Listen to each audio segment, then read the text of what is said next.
sampai di perkataan, janganlah engkau mengganggu seorang muslim atau mencelanya tanpa alasan yang benar. Dalam hal ini Nabi Muhammad SAW bersabda, man ada musliman faqad adani, wa man adani faqad adallah. Artinya barang siapa yang menyakiti seorang muslim, berarti ia telah menyakitiku. Dan barang siapa yang telah menyakitiku, berarti ia telah menyakiti Allah. Hati-hati benar kita nyakitin hati orang muslim. Kita banyak takut, ini ketulahan, nyakitin hati ketulahan, nyakitin kucing ketulahan, nyakit orang muslim. La ilaha illallah. Ada orang-orang yang memang dimusuhi oleh Allah. Ada orang-orang yang memang tingkah lakunya sudah di luar batas. Itu pun kita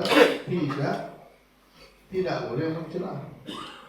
Lihatnya apa kata Rasulullah mengenai hal ini. Baginda Nabi Muhammad SAW bersabda, sibabul mu'min fusuqun wa qitaluhu kufrun.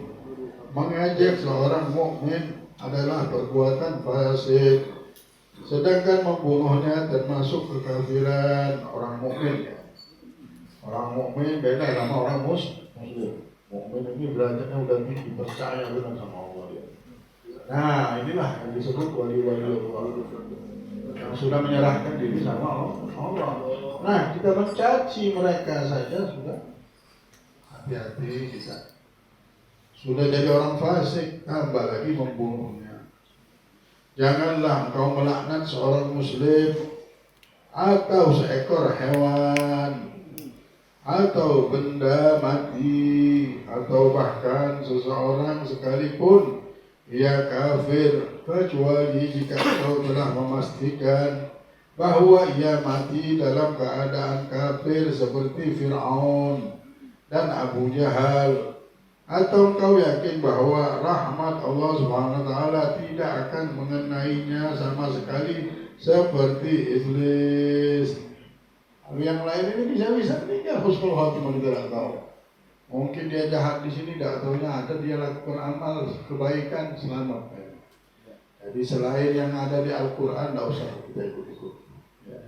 Oh, ini berzina, takutnya dia meninggal, meninggal lagi, bagaimana kisah? Sama hewan pun tidak boleh kita. Itulah, kita tidak bisa mengatakan kita lebih baik dari orang. Terkadang amalan kebaikan kita bisa menjadikan kita su'ul khotimah. Karena gara-gara amal baik ini kita melihat amalan, bukan melihat Allah. Tidak ada lagi kisah rahmat Allah. Oh ini punya Allah, oh ini kekuatan Allah. Tidak. Oh ini aku hebat. Oh ini aku lagi baliknya. Kena jebak sama syaitan, kena jebak sama nafsu sudah habis. Tidak ada. Kita bilang ibadah biar dia ibadah, baca wirid biar, baca ini biar, sedekah biar aja, nyaman aja kita sudah. Dia sudah masuk jebakan. Kenapa? Dia sudah mengikuti nafsu. Dibiarkannya sama setan, senang aja setan, nyapein badan saja. Karena ngikuti nafsu. Itulah seorang pernah ketemu Imam Abu Hanifah, bertemu dengan siapa? Bertemu dengan anak kecil. Di pasar dia ketemu sama anak kecil. Anak kecil ini memakai sendal apa? Songklak, sendal yang dari kayu. Sendal dari kayu tinggi. Imam Abu Hanifah bilang, wahai anak, kamu hati-hati pakai sendal ini, kamu bisa jatuh. Kalau jatuh kamu bisa. Si anak tadi melihat ada syekh, ya Allah, terima kasih ya syekh, kau sudah ngasih tahu aku. Siapa engkau ini wahai syekh? Kata si anak. Kata Imam Abu Hanifah, aku adalah Nu'man. Nu'man yang terkenal itu. Iya. Nu'man yang digelar sebagai Imamul A'zam, imam yang besar, imam agung. Iya, dia bilang. Ya Imam, hati-hati kau dengan gelarmu itu juga. Kalau kau tergelincir, kau bisa jatuh dengan gelar ini. Lebih sakit daripada kalau aku jatuh dari kolong ini, sendal kolong ya, sendal kolong ini. Kalau aku saat jatuh dari sendal kolong ini, cuma pecah, cuma luka. Tapi kalau jatuh dari kedudukanmu ini, kau akan jatuh ke neraka, wahai Imam. Nangis Imam Allah dan bersyukur kepada Allah, ya Rabb, di kehidupan ini Kau terus memberikan aku petunjuk supaya aku selamat dari fitnah dunia ini. Nah, kita ini diberi petunjuk terus sama Allah supaya selamat. Raja semesta alam ini alhamdulillah tidak pernah mau meninggalkan kita. Alhamdulillah. Terus memberikan petunjuk, terus mengarahkan kita, terus memelihara kita. Mari kita bersama-sama bersemangat karena di hadapan kita ini kehidupan yang penuh kebahagiaan. Allah yuridukumul khaira, Allah menginginkan kebaikan dan kebahagiaan kepada kita yang tidak bisa lagi kita ukur kebahagiaan itu. Kita lihat dunia ini sudah lihat sampah langsung. Nanti di akhirat ketika dilihat di kehidupan dunia, orang akhirat melihat, ya Allah, alangkah hinanya hidup ini. Kita bilang rumah bagus, ya Allah, tidak ada harganya dengan istana yang ada di surga. Kenapa orang menjual akhirat ini? Kenapa orang jual akhirat demi kehidupan dunia sebentar? Hidup ini kita sabar, kita syukur, beribadah, sabar lagi. Ini terus kita ngumpulin harta terus. Ngumpulin modal untuk akhirat. Beda orang-orang dunia, segala dibuat untuk dunia. Segalanya dibuat untuk apa? Untuk dunia. Akhirat lupa. Padahal abadi. Gila sihir dunia ini. Lah harus masuk ilmu terus. La ilaha illallah Muhammadur Rasulullah. Dari jutaan manusia yang meninggal, yang ini sedikit orang ingat sama akhirat. Sehingga datang nanti waktunya akan besar dan akan banyak prajurit-prajurit, pengikut-pengikut Nabi Muhammad SAW. Ini kisah sudah dikisahkan, tapi sekarang sudah mulai waktunya. Ya. Waktunya sudah mulai. Umat Nabi Muhammad SAW ini akan menghadapi satu episode perubahan ini, di mana manusia sudah mulai kelihatan. Dan akan muncullah Al-Imam Mahdi, Dajjal, dan lain semua alamat ini sudah muncul semuanya. Nah, baru di situ nanti orang baru ingat sama akhirat. Nah, ada lagi yang kita cerita dunia. Di zaman Imam Mahdi, nah ada lagi madhab ini, dan ada madhabnya satu, madhab Imam Mahdi. Jadi yang dipakai nanti adalah Al-Quran sama hadis.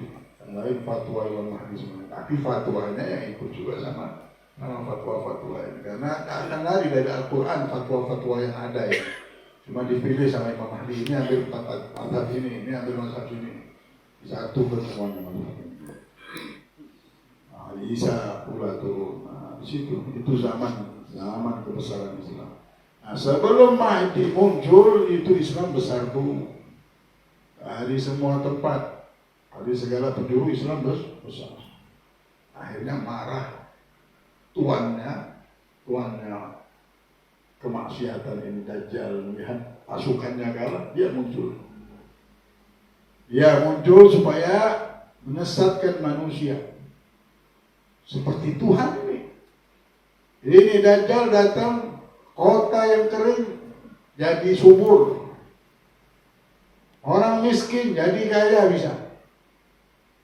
Apalagi ibu kita yang sudah meninggal dihidupkannya sama dia. Ini hidupkan dia. Dia punya ilmu tipu daya ini bukan main. Nah, tapi orang yang beriman tahu bahwa Allah tidak bisa diukur. Tidak bisa ada bentuknya. Kalau ada bentuk namanya lemah. Bisa diukur, masih panjang tingginya bisa kita lihat. Bisa diserang namanya. Walaupun ini kuat. Nah, tapi orang-orang sekarang nggak usah ketemu Dajjal, ketemu uang-uang kecil aja sudah berubah. Nggak usah ketemu Dajjal. Dajjal ini bisa merubah keadaan.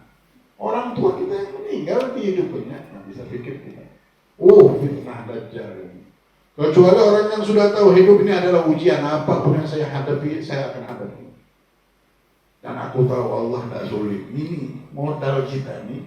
Kita ini nyaman tinggal di tempat yang rajanya tidak sulit. Siapapun pemimpin, siapapun gubernur, siapapun wali kota, siapapun presidennya, siapapun penguasanya, siapapun ini, Allah yang ngatur tetap Allah. Ya Allah, nyamannya kita tidak usah kita pusing. Mau di zaman apapun, mau zaman Fir'aun yang muncul, Yud wa Ma'jud yang muncul, Tuhannya Allah mau lihat. Yang sabar diangkat derajatnya di dunia, di akhirat. Macam-macam kehidupannya. Ada yang Allah selubungi, ada yang Allah tahu Allah kekuatan manusia masing-masing. Jadi jangan pernah kita mengeluh karena Allah lebih tahu dari keluhan kita. Percaya aja suka sama Allah. Itu namanya mukmin. La ilaha illallah Muhammad Rasulullah. Jadi kita tidak boleh menghina orang mukmin. Kecuali Fir'aun, Abu Jahal. Tapi Rabi'atul Adawiyah sampai dikatakan, ya Rabi'ah, kenapa kau benci kau sama syaitan? Dia bilang, enggak. Kenapa enggak benci sama syaitan? Bagaimana aku mau benci sama syaitan? Hatiku ini sudah dipenuhi dengan cinta sama Allah. Allah semuanya hatiku. Nabi Muhammad sama Allah. Kalau aku ambil tempat ini, berkuranglah tempat cintanya. Aku tidak mau tempat cintaku berkurang juga. Udah syaitan sudah dihina di hadapan Allah, sudah cukup. Apalagi orang kalau sudah hina di hadapan Allah, apa cukup? Itu lebih, tidak ada kerugian di atas kerugian juga. Yang punya dunia sejagat raya ini benci sama orang tersebut. Alhamdulillah. Itu sudah mau punya harta seperti apa? Tidak ada artinya harta. Tidak ada artinya kehidupan ini. Alhamdulillah. Kata Rabi'ah, lebih baik saya berzikir, lebih baik saya daripada mencaci syaitan. Karena telah diriwayatkan bahwa kata-kata laknat apabila telah keluar dari seorang hamba, dia akan naik ke langit, lalu pintu-pintu langit tertutup untuknya. Kemudian dia turun ke bumi dan pintu-pintu bumi juga tertutup baginya. Lalu ia mendatangi orang yang terlaknat itu. Maka jika ia mendapatinya memang pantas untuk dilaknat, ia akan menimpanya. Dan kalau tidak, ia akan kembali kepada orang yang mengucapkannya. Hati-hati kita melaknat orang. Kalau misalnya tidak tahunya amalannya itu tidak begitu, Allah laknatnya mudah-mudahan. Allah kita tidak tahu kisah, langsung main laknat saja. Hati-hati, bisa-bisa kembali ke kita. Lebih baik berzikrullah, lebih baik kita doakan, mudah-mudahan dapat hidayah dan lain-lainnya. Hendaknya engkau menyatukan hati orang-orang beriman dan menebarkan kasih sayang di antara mereka dengan menampakkan kebaikan dan menutupi keburukan mereka. Ini berkah hidup kalau kita sudah bisa ketemu orang dan pecah belah, memberikan kasih sayang bagaimana. Akhirnya rahmat turun terus, berkah turun di dalam persahabatan, di dalam hubungan. Bagaimana orang bersatu, bukan orang beribut. Bagaimana orang saling sayang, saling perhatian, saling memberikan kebaikan, menutupi segala kesalahan-kesalahan orang tersebut yang sudah lewat. Itu masa lalu, itu sudah masa lalu. Kita ke depan aja. Nah, insya Allah orang-orang yang begitu cara berfikirnya, hidupnya barokah. Tapi kalau diulang-ulang terus kesalahan orang, diulang lagi, kisah lagi, diulang lagi, bertahun-tahun, innalillah. Orang sudah berubah, orang sudah dekat sama Allah, orang sudah mempunyai prinsip hidup yang lain, orang sudah berilmu, orang sudah membawa petunjuk. Sekarang kau ceritakan terus kesalahannya, habis-habisnya. Alhamdulillah. Takutnya nanti kita lah yang akan berbuat itu atau menyambar ke anak cucu kita. Alhamdulillah. Hendaknya engkau mendamaikan orang-orang yang bertikai, karena mendamaikannya berpahala besar, melebihi pahala ibadah.